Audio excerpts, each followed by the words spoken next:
My husband and his first love were holding their wedding ceremony. While I was getting ready for a prenatal checkup, he promised he'd go with me. I waited alone on the sofa all night till dawn, only to be met with abandonment. He said something urgent came up at work and he had to go on a sudden business trip, so he couldn't accompany me. I went to the hospital alone. Later, I saw a post on a mutual friend's phone. "I want to marry you again this way," as a way to make up for the regrets of the past. It was posted by his first love, wearing the same wedding dress I wore at our own wedding. That's when it hit me. Cheating doesn't just happen once it starts, it never stops. I didn't confront him like I used to. Instead, I quietly scheduled an abortion. He called me crazy and unreasonable. I calmly took out the divorce agreement, already signed. Suddenly, he panicked, dropped to his knees, and begged, "Moni, I know I was wrong. Please, give me one more chance."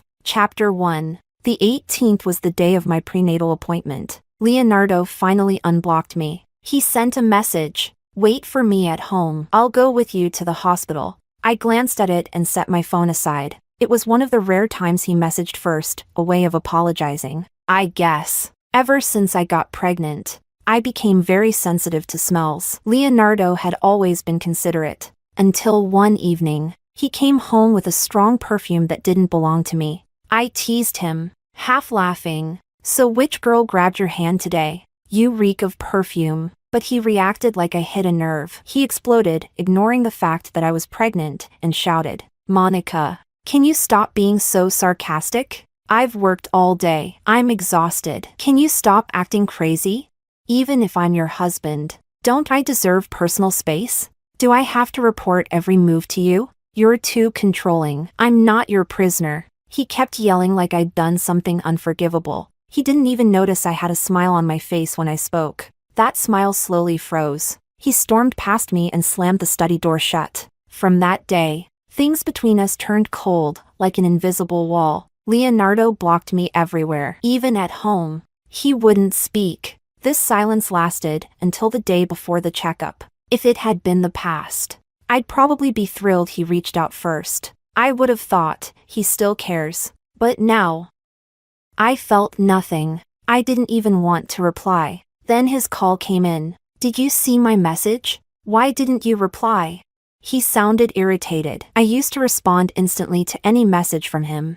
I replied flatly. "My phone was on silent. Didn't see it." He didn't push. "There's still work to do. I'll be back late. I'll go with you tomorrow. Get some rest." "Okay." After hanging up, I curled up on the sofa, numb, and fell asleep, secretly telling myself, just one last chance. When I woke up, it was morning. Leonardo was fully dressed in a suit, holding a large bag inside. I could faintly see my wedding dress. He adjusted his look in the mirror, noticing I was awake. He leaned down and gently kissed my forehead. "Moni, I have to go on a business trip. I might not make it to the appointment. Be careful on the road." I didn't question him. This wasn't the first time he left me behind. After the checkup, I was about to go home when a mutual friend spotted me and asked carefully, "Hey, why did you come alone? Where's Leo? Are you okay?" I was confused, but replied instinctively. He said work sent him to see a client. It was last minute. My friend's face shifted. Awkward. After hesitating, he handed me his phone and sighed. "Moni, I didn't want to be the one to tell you, but he's at his ex's wedding." I thought, you already knew. Chapter 2. In that moment, it felt like an invisible rope wrapped around my body, freezing me in place. My heart sank, as if filled with cold lead. The post on the phone read, "I want to marry you again like this, just to make up for what we lost back then." In the photo, Leonardo stood in a sleek suit, beside a woman, wearing my wedding dress. I suddenly remembered asking him before he left, "Why so dressed up for a business trip?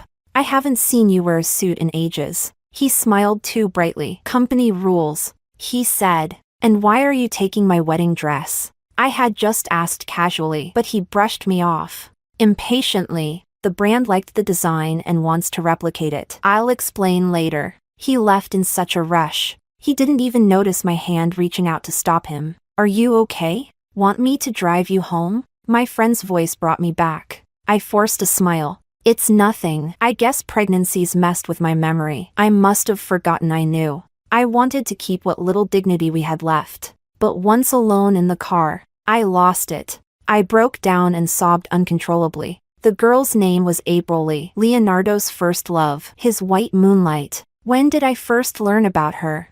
It was when I was pregnant with our daughter. The moment we knew it was a girl, he chose the name April without hesitation. Our anniversary is in April. I thought it was sweet. I thought it meant something. Until that night, when we were celebrating, and his best friend showed up. He asked, "So what's the baby's name?" "April," I said proudly. "It's based on our anniversary." He finally did something romantic. His friend burst out laughing. "Wait, you're kidding, right? April's his ex, his first love. You really named your kid after her?" I felt like I couldn't breathe. I didn't know what to say. All Leonardo's accounts were named April. I thought it was because of our anniversary. But that night, I realized she had always lived in his heart. I don't remember how the party ended. Just me, in the bathroom, vomiting until I saw stars. That night, Leonardo knelt in front of me, pale, slapping himself again and again. He said, "Babe, I'm sorry. I never changed the usernames. I just didn't bother. It's all in the past now." The name April, I just thought it sounded nice. That's all. Please. The baby's almost here. Forgive me this once. I swear it won't happen again. It was the first time I saw him cry. Marriage isn't easy, so I chose to believe him. To everyone around us, we were the perfect couple. But my emotional breakdown caused a premature birth. Our daughter died before she could even live. I fell apart. I spent a year in depression.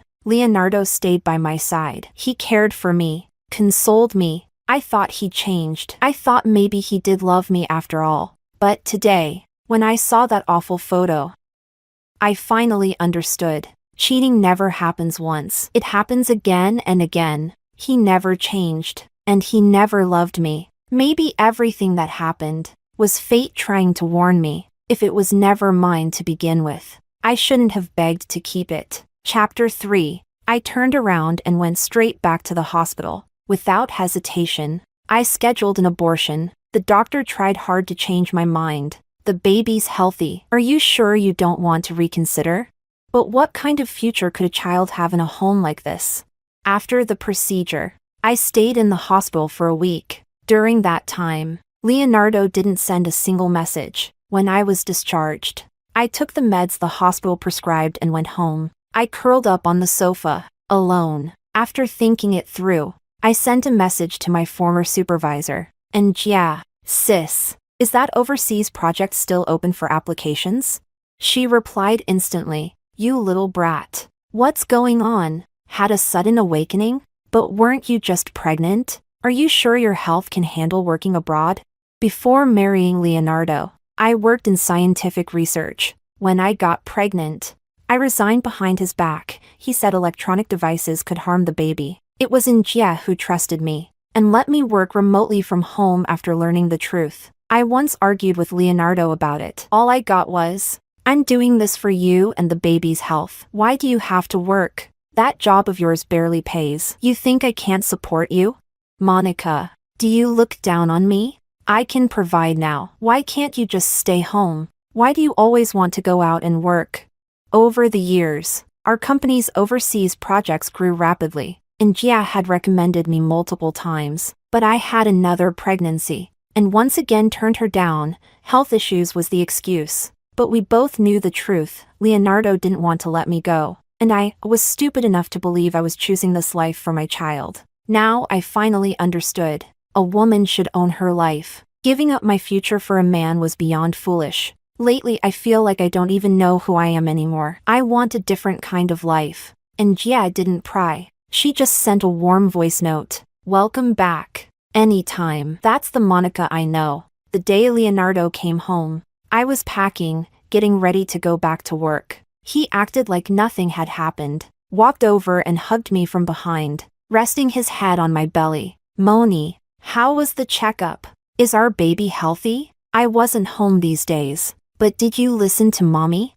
His voice was gentle, like he actually cared. Like he was genuinely excited for this child. I didn't plan on telling him the truth. No need to torture myself further. I just said, "Everything's fine." He finally relaxed, let go, tried to pat my head. But I dodged him. His hand froze midair, looking at my calm face. His voice softened with guilt. "Sorry, Moni, that client was really difficult. That's why it took so long. I'll go with you next time, okay? Don't be mad. And I brought you something. You always wanted this necklace. Remember? I finally bought it for you. Do you like it?"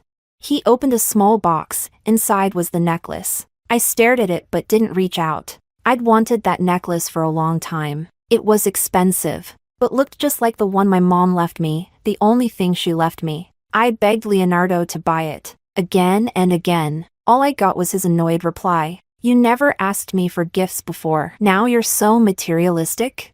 You've been stuck at home too long. Instead of learning something useful, you've started comparing yourself to others." He knew what that necklace meant to me, and still, he refused.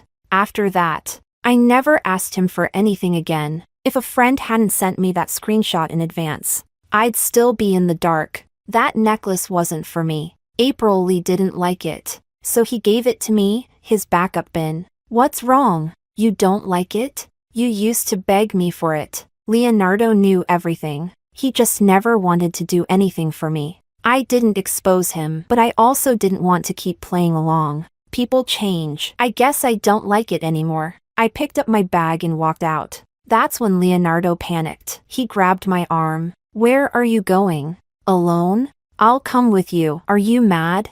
In the past, I might have thought his words meant he cared. Now, they just felt suffocating, like being watched by someone who never truly saw me. Chapter 4. I'm not angry, and I don't need you to come with me. I'm just walking around nearby. I'll be back soon. I was thinking about work, but I didn't want another fight, so I just played along. Maybe it was my indifference. Leonardo paused beside me, as if he wanted to say something, but in the end, all he said was, "All right, just be careful. Come home early." Even though I'd still been working remotely, I'd grown rusty with hands-on tasks. And honestly, I didn't want to see Leonardo, so I stayed at the office until it was dark, getting used to the equipment again. Just as I finally sat down to rest, Leonardo's calls started, one after another. Knowing how stubborn he is, I rubbed my aching temples and finally answered. His voice came through, annoyed. "It's already dark. Aren't you coming home? Where even are you?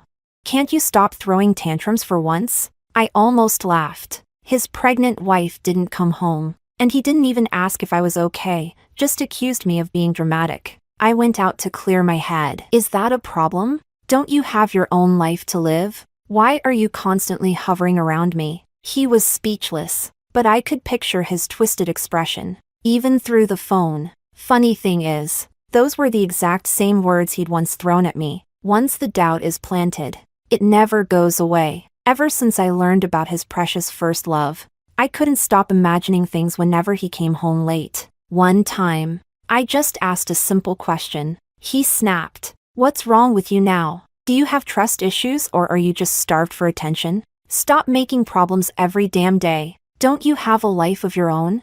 That hurt, because I used to have one, before I married him. Maybe realizing how harsh he sounded, Leonardo softened his voice. "Moni, that's not what I meant. I'm just worried about you. Have you eaten? Want me to make your favorite dish?" I didn't let him finish. "Eat whatever you want. I already ate." Silence. Then, finally, he spoke again. "Moni, are you still mad at me?" He didn't wait for a reply, just kept going. "You know how clients are, they want everything. I had to cooperate. That's why I didn't have time to text you. I barely ate those days. But did you care? You just threw a fit. Don't you worry I might be sad or hurt too?" A wave of bitterness rose in me. Even now, he was still lying. Was I really so pathetic?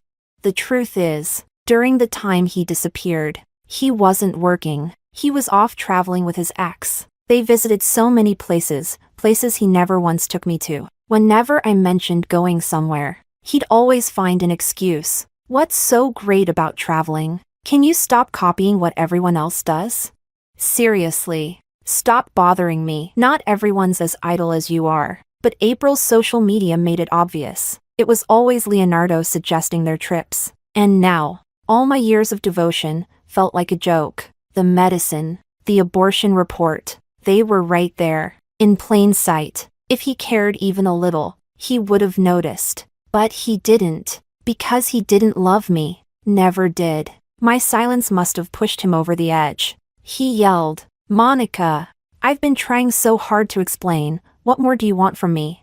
Just because I missed one appointment, you're doing this? I'm exhausted, okay? I'm not asking you to be perfect. But can't you try to understand me too?" His words made it sound like I was the one who did something wrong, and all I felt was cold. When he finally stopped talking, I spoke, calm, slow, steady. "Leonardo, let's get a divorce." Chapter 5. I heard the sound of something crashing on the other end of the line, followed by Leonardo's furious roar. "Monica, what do you want from me? How many times do I have to explain myself before you stop being so unreasonable?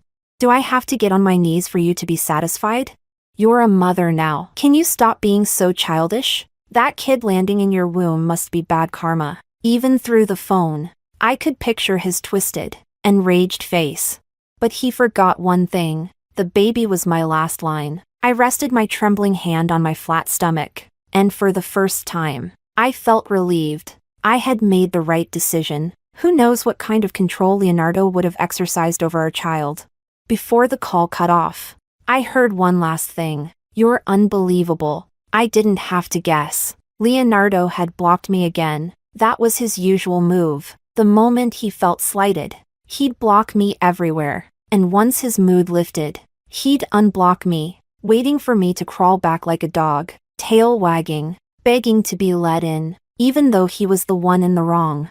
Even though I had forgiven him, I still lived like someone begging for crumbs, torn between fear and guilt. Day after day, I broke myself to fit his comfort. But now, I was finally awake. 4 days. Leonardo didn't come home. No messages, no calls. And honestly, it was peaceful. I threw myself into work with everything I had. And that's when I realized, no one's life stops just because someone else walks out. I used to think I mattered too much to him. But in the end, all it got me was pain. I had been so stupid. I thought this peace would last. Until one weekend, while out shopping with a friend, a message popped up from Leonardo. "Had to rush out for a last-minute trip. Forgot to tell you. Should be back tomorrow. Isn't your next checkup coming up?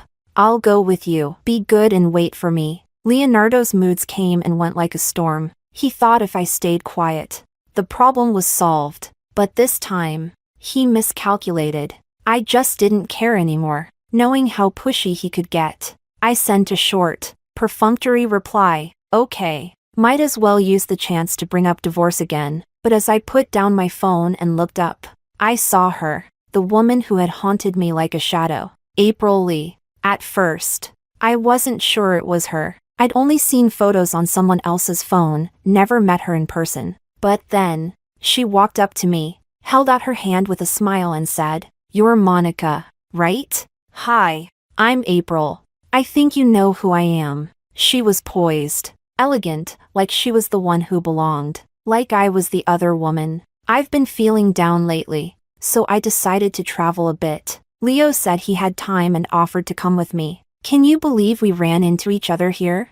Leo. I never called him that. Only Leonardo. He once told me that calling a man by a nickname was too clingy, he couldn't stand it. Now I see that wasn't the truth. It wasn't that he couldn't stand it. It was that Leo wasn't mine to use. Another lie. Another cover-up. He hadn't been on a business trip. He had been with her. And I should have known. But this time, I didn't lose control. I didn't shout or break down. Because I finally realized, I didn't need to fight for what was never mine. Chapter 6. I just said I wanted ice cream. And Leo went to get it for me. Want me to call him and ask for one more?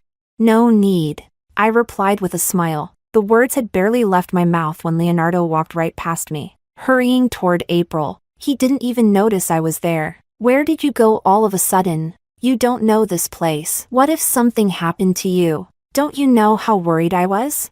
5 years of marriage. I knew Leonardo too well. That tone of concern? It wasn't fake. April held his arm sweetly, took the ice cream from his hand, and pouted. Sorry. I didn't mean to. I just ran into someone I knew and stopped to say hi. And with that, Leonardo finally saw me sitting across the way. He froze. Then, in a flurry, yanked his arm from her grip and turned toward me, visibly shaken. Can I call you Moni? April said, with a perfectly pleasant smile. Leo was just worried about me being out alone. That's why he brought me. I hope you don't mind.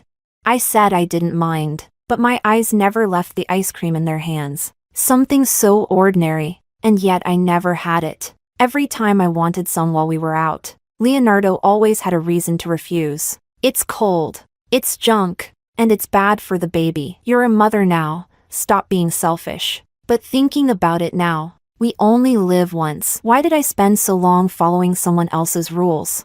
My silence lasted too long. Leonardo started to panic. He stepped closer and gently wrapped an arm around me, voice soft, almost pleading. Moni, when April was little, she almost got kidnapped once. She's got trauma from that. That's the only reason I brought her. I didn't tell you because I didn't want you to misunderstand. I know you've been upset lately, and I was afraid it'd stress you more. That's why I kept it from you. Are you out for a walk? Where are you going? I'll go with you, okay? Every word he said was framed like he was just thinking of me. I smiled. Should I thank him, too? I looked at him calmly and replied, is that even worth explaining? Isn't it normal for friends to care about each other? No need to be nervous. I won't misunderstand. My voice was too calm. So calm it was almost cold, because I really didn't care anymore. Leonardo opened his mouth a few times like he wanted to say more, but in the end, said nothing. I turned to the street breeze. April, meanwhile, kept trying to make small talk. Moni, I heard you've been staying home these years to focus on recovery and trying for a baby. Aren't you worried that you and Leo don't have much to talk about anymore? They say a first love is unforgettable. I guess it's true. Even this, Leonardo must have told her. In this triangle, I was the one left out. I smiled faintly. Is that so? Maybe we ran out of things to talk about long ago. That's why I don't care anymore. He's never lacked people to talk to, especially now that he has a soulmate like Miss Lee. Chapter 7. As soon as I finished speaking, I saw the last glimmer in Leonardo's eyes go dim. His brows furrowed. I could tell he was trying to hold himself together in public, suppressing the urge to explode. April, clearly not satisfied with the outcome, opened her mouth to speak again, but Leonardo cut her off directly. It's almost dinner time. Why don't we go eat something together? To me, it all reeked of guilt. I smiled, picked up my bag, and turned to leave. You two go ahead. I'm not joining. My friend's still waiting for me. Enjoy your meal. Then I looked straight at Leonardo and added, Miss Lee is out here all alone. Of course you should stay and take care of her. I had barely taken a few steps when Leonardo rushed after me, grabbing my wrist. Moni, stop making a scene, okay? I've already explained everything. Do you really have to embarrass us like this, with so many people watching? Just then, chaos broke out behind us. April had fallen to the ground, clutching herself in pain. Leo, someone stole my bag. Leonardo faltered. For a moment, I could see it, his instinct to rush to her side. But I was still here, so he held back, tightening his grip on my wrist. Moni, you've always been the understanding one, right? Don't make this harder. Tell me what you want, I'll give it to you when we get home. April doesn't know anyone here but me. She just needed company. Why can't you understand that? I almost laughed. So she needs protection. But it's okay to leave your pregnant wife home alone for days? Was I safe? With break-ins and assaults happening all the time. Did he ever consider what could have happened to me? No, Leonardo never did. So what? Leonardo? You lied to me over and over again. What do you expect me to understand? How exactly am I supposed to forgive you? This wasn't the first time. Did he think I was just some fool he could keep fooling?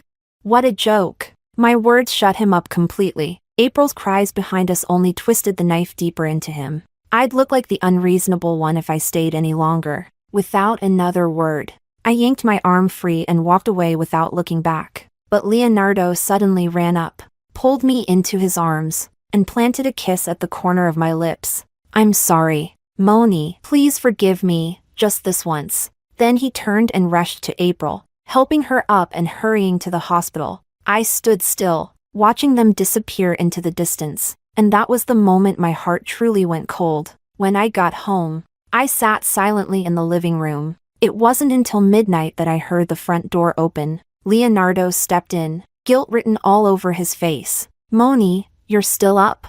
His voice was hoarse, like he'd been yelling or crying. Maybe he knew how wrong he'd been today. He walked over and half knelt in front of me. I didn't mean to leave you. I had no choice. April has a bleeding disorder. If her wound wasn't treated quickly, it could have been dangerous. That's why I rushed her to the hospital. Yes, we dated before, but it was years ago. She's just a friend now. She only came to see me, and that's how it happened. I couldn't just leave her there, could I?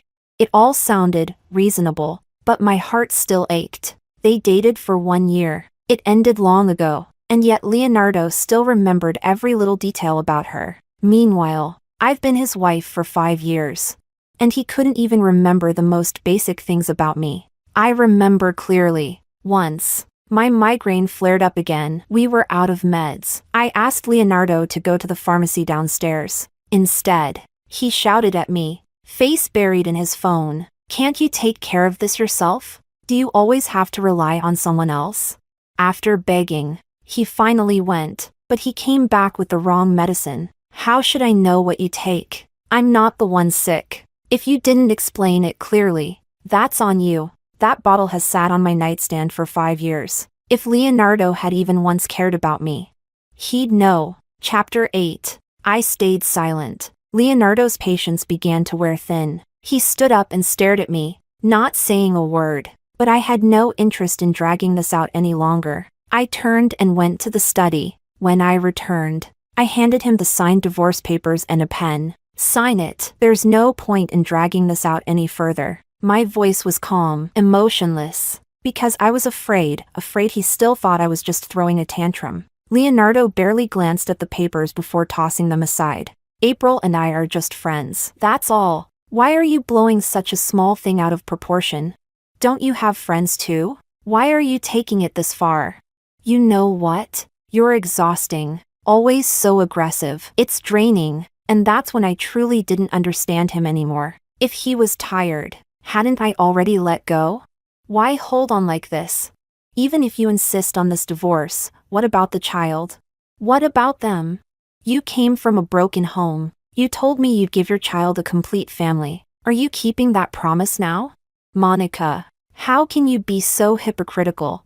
I felt like something invisible had locked my body in place. I couldn't move. Tears welled in my eyes, but I stubbornly held them back. My parents divorced when I was young. I grew up with just my mother. It's been a wound in me all my life. That's why I always longed for a happy home of my own, and I had only ever told Leonardo about it. Now, he used it like a weapon, a boomerang that struck me right in the heart. I threw the abortion report in his face. Leonardo's expression darkened. His voice trembled as he spoke. What is this? What does this mean? Monica, I'm asking you something. Who gave you the right to get rid of the baby? He was furious, like a clown putting on a show. I'm the father. Did you even think about how I'd feel? Did you ask me? What happened to you, Monica? You're being unreasonable, selfish. What else are you capable of?